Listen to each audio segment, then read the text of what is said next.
Section 1. The historical moment. Why Stoicism now?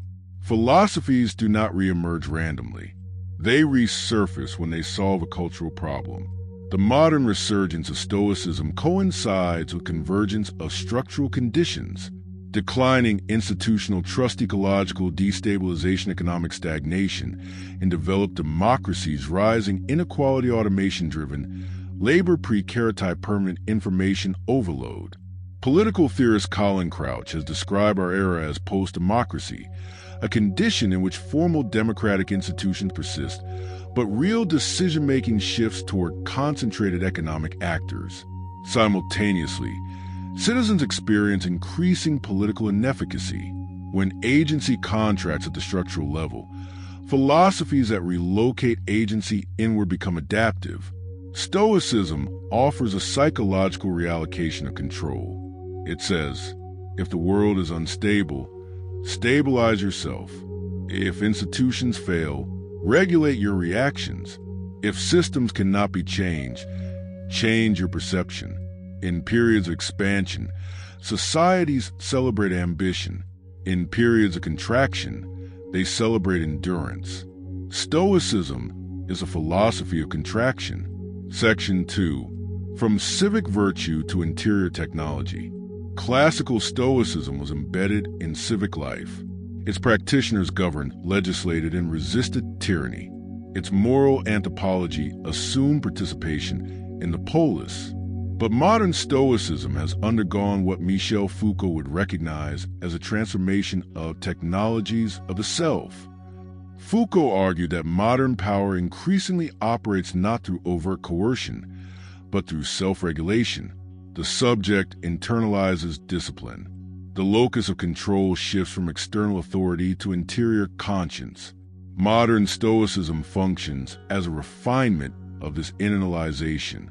It converts emotional response into a personal project. Anger becomes a cognitive error.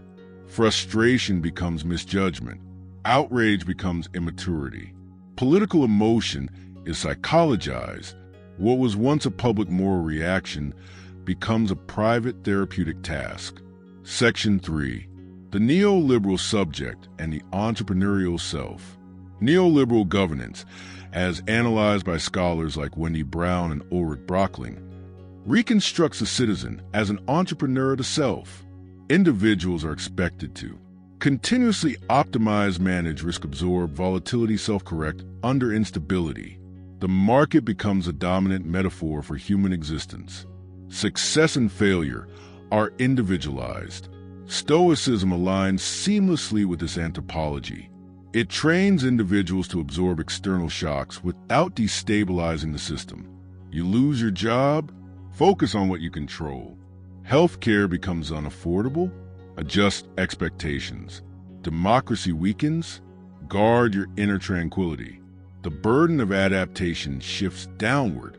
Structural fragility becomes personal training. Section 4. Behavioral governance and the economization of calm. Behavioral economics introduced the concept of nudging, subtle environmental cues that shape behavior without coercion. Over time, this expanded beyond policy design into effect management. Public institutions increasingly speak the language of resilience. Resilience is politically neutral. Reform is not. Resilience does not require redistribution. Reform does. When governments cannot promise structural improvement, they promise psychological coping. This is fiscally efficient. Adjusting emotional expectations is cheaper than restructuring economic systems. In this context, Stoicism becomes culturally functional. It dignifies adjustment. Section 5. The algorithmic mediation of emotion. Digital platforms do not merely transmit information. They modulate effect. Algorithms track engagement signals, including agitation. Excessive outrage leads to user burnout and platform abandonment. Platforms optimize for sustained engagement, not maximum emotional volatility. At the same time, adjacent industries sell calm. Meditation, apps resilience, courses productivity, systems digital detox platforms. The same technological ecosystem that amplifies instability provides emotional stabilizers. This is not conspiracy. It is market equilibrium. Instability generates demand. Demand generates coping tools. The result is an affect-regulated society. Emotion is not eliminated. It is managed. Section 6. Neuroplasticity and the gradual reduction of reactivity. Neuroscientific research confirms that sustained emotional regulation reshapes neural pathways, reduced amygdala activation, enhanced prefrontal control, lower stress response. These are adaptive traits. However, large-scale emotional attenuation carries collective implications. Political theorists have long noted that moral progress is often catalyzed by collective indignation. If indignation is reframed as maladaptive reactivity, political momentum weakens. An emotionally neutral population is biologically calmer. It may also be politically slower. Section 7. Scarcity without revolt. The moralization of endurance. Historically, periods of economic contraction produce unrest. Yet, modern advanced economies exhibit paradoxical stability despite rising inequality. One explanation lies in narrative. Scarcity is reframed as discipline. Precarity becomes character building. Minimalism becomes virtue. Stoicism dignifies limitation.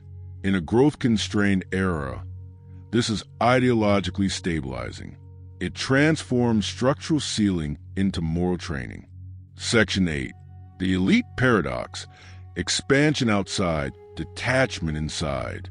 There is a revealing asymmetry in contemporary Stoic revival. Economic elites adopt Stoicism to manage risk while continuing aggressive expansion. Meanwhile, mass audiences are encouraged to practice acceptance. For those shaping markets, Stoicism insulates ego from volatility. For those shaped by markets, Stoicism insulates frustration from escalation. The philosophy becomes dual use: armor for the powerful, sedative for the precarious.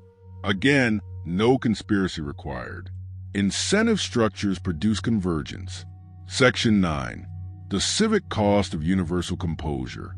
Democracy depends on friction. Friction produces negotiation. Negotiation produces reform. If large segments of society internalize the belief that external conditions are beyond meaningful influence, civic withdrawal increases. Political apathy rarely arrives dramatically. It emerges through habituation. Stoicism, when stripped of its civic dimension, trains habituation. You cannot control the system. You can control your response. Over time, response becomes the only terrain of action. The system remains uncontested. Section 10. The dark stability of managed decline. Late modern societies face structural constraints. Climate ceilings, demographics slow down at saturation, geopolitical fragmentation. Growth as a stabilizing mechanism weakens. In growth periods, prosperity pacifies populations. In stagnation, emotional management substitutes for material expansion. Stoicism provides a moral vocabulary for managed decline, not revolution, not transformation, but dignified endurance. Section 11. Reclaiming Stoicism from sedation. Yet Stoicism need not function this way. Properly understood, it is not about indifference to injustice. It is about disciplined action without emotional chaos.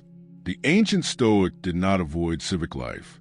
He entered it without being consumed by rage. The danger lies not in Stoic composure. The danger lies in universalizing composure without preserving obligation. Calm must serve courage. If calm replaces courage, it becomes anesthesia. Section 12. The final question. The question is no longer whether Stoicism is good. The question is what it is stabilizing. Is it stabilizing the individual so they can confront instability? Or is it stabilizing instability itself by reducing resistance? Modern systems reward emotional predictability. Predictable populations are manageable. A society optimized for self-regulation may achieve extraordinary psychological equilibrium. But equilibrium without responsiveness is not wisdom. It is dormancy. Section 13. Beyond the inner citadel. Marcus Aurelius wrote in a time of plague and war. His meditations were personal survival documents. Today, his language circulates in boardrooms, apps, and policy discourse. The inner citadel remains powerful, but a civilization composed solely of citadels risks becoming silent. The ultimate danger is not emotional coldness. It is emotional containment so complete that moral urgency dissolves. A culture can survive chaos. It cannot survive universal self-containment. The inner citadel must open outward. Otherwise, we may master our reactions and lose the capacity to react when it matters.